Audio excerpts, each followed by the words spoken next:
You almost died out there tonight. I know, but I didn't dress because of you. Don't make it something it isn't. What if it already is? The blizzard came without warning. Kael had crossed 17 mountain passes in his 3 years as a boundary hunter, but none had ever turned on him like this one. The wind screamed down from the peaks like something alive and furious, hurling ice shards sideways across the trail. His black armor, forged in the war foundries of the Southern Gate, was built to stop blades and arrows, not cold. It did nothing for the cold. He tucked his chin, pushed forward, and within 4 steps could no longer see his own hand. Move. Just move. Stop moving and you die. He had no idea where he was anymore. The ridge path had vanished under 3 feet of fresh snow somewhere behind him. His boots punched through the crust with every step, dropping him knee-deep, stealing energy he couldn't afford to waste. His legs burned. His chest burned. The neon lines etched into his armor, designed to pulse with heat in combat, had dimmed to a flicker in the freeze. He hit the rock face with his shoulder before he saw it. He ran his gloved hand along the stone, found the gap, and squeezed through without thinking. The wind vanished the moment he stepped inside, cut off completely by the cave entrance. The silence that replaced it was so sudden it felt like going deaf. Kael stood in the dark, breathing hard. Then he heard her. Not a sound exactly, more a presence. A faint luminescence appeared at the far end of the cave passage, pale blue and silver, like moonlight concentrated into a single moving point. He reached for the blade at his hip on instinct. She stepped into view and he forgot how to draw it. She was tall, silver-skinned, with long white hair that moved like it was underwater even in still air. Her ears tapered to elegant points. Her eyes were the color of a frozen lake, pale, still, and impossibly deep. A silver tail swept behind her across the ice floor with quiet dignity. She wore almost nothing, just pale fur wrapped low around her hips, and the cold clearly meant nothing to her at all.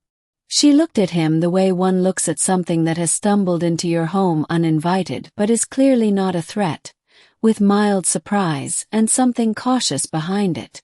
"You are dying," she said. Her voice had an accent he'd never heard. Crisp, like the air before a snowfall. "I'm fine," Kael said, and then his legs gave out and he hit the ice floor on one knee. She crossed the space between them in 3 steps and caught his arm before he went the rest of the way down. Her name, she told him later, was Sylvara. She had lived in this cave for longer than he could have guessed by looking at her.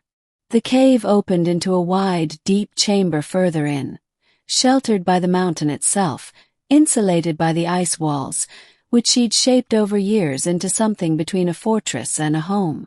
Furs covered the floor. A fire burned in a hollow of stone she'd carved herself. Crystals of ice overhead caught the firelight and scattered it into 1,000 small suns. She didn't ask who he was or what he was doing in her mountains. She built the fire higher, found a second pelt, and draped it over his shoulders without a word. Kael sat beside the flames and finally let himself feel how close he'd come to dying. "What are you?" he asked eventually. "Frost kin," she said. "What your people call ice elves, though we don't call ourselves that. Do your people live alone in caves?" "This one does," she said, and the way she said it closed the subject cleanly. He didn't push.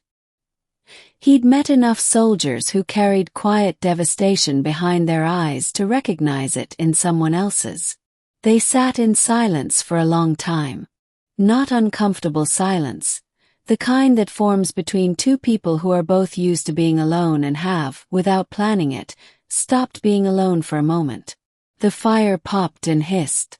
The blizzard howled faintly outside, muffled by the mountain's stone shoulder. In here it was warm. It was still. "You can sleep," Sylvara said. "I'll watch the fire." "You don't trust me," he said. I don't know you, she corrected. That isn't the same thing. Kael almost smiled. Fair enough. He stretched out on the furs, armor still on, old habit, and watched the firelight on the ice walls. The crystals moved the light in slow, hypnotic patterns. He hadn't meant to sleep. He slept. He woke once, deep in the night. The fire had burned lower, the chamber dim now, lit more by the faint inner glow of the ice than by flame. Sylvara was beside him, lying back on the furs, looking up at the ceiling the way you look at stars. Not asleep, just still. Do you ever leave? He asked quietly. She didn't startle. She'd known he was awake. Sometimes. When it's necessary.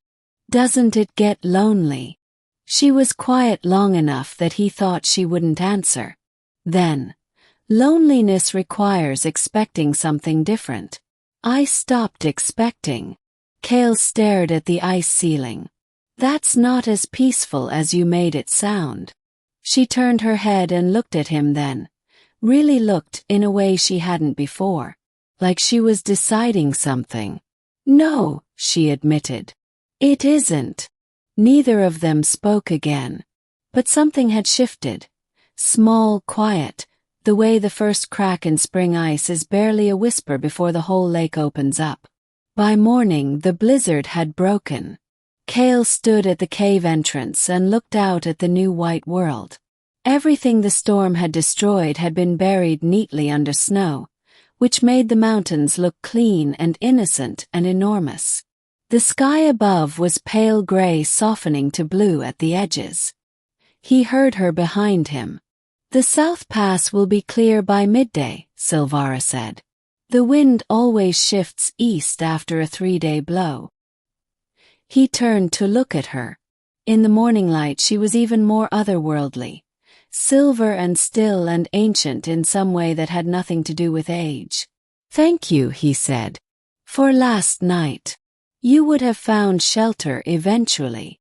I don't think I would have. She held his gaze for a moment. Then she looked past him at the mountains, at whatever she always looked at when she didn't want to say what she was actually thinking. If you pass through again, she said carefully, the entrance is easy to miss in clear weather. There's a split rock above it. 2 fingers wide. He understood. He nodded. I'll remember, Kael said. He stepped out into the snow and began the long walk down. He didn't look back, not because he wasn't tempted, but because he understood instinctively that Sylvara was not the kind of person you looked back at casually. She was the kind of person you thought about for a long time afterward, quiet,